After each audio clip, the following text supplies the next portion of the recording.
जो काम पिछले 75 साल में कांग्रेस नहीं कर पाई, वही काम केवल 11 साल में बीजेपी कर दिखाया।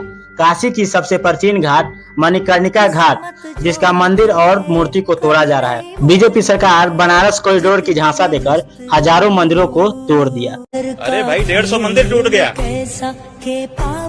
मंदिर बन गया, कॉरिडोर बन गया, कॉरिडोर बन गया, कॉरिडोर बन गया। ये 5 बार आप बोल चुके हैं हमसे, लेकिन 150 मंदिर, वो मंदिर जिनका पुराणों में वर्णन। जब शंकराचार्य इस पर बात किए तो उनका बात को सरकार ने इग्नोर कर दिया। लेकिन सवाल यह है कि सरकार ने ऐसा आखिरकार क्यों किया, तो हम बताते हैं। सरकार को इस मंदिर से एक भी रुपया बेनिफिट नहीं हो रहा था।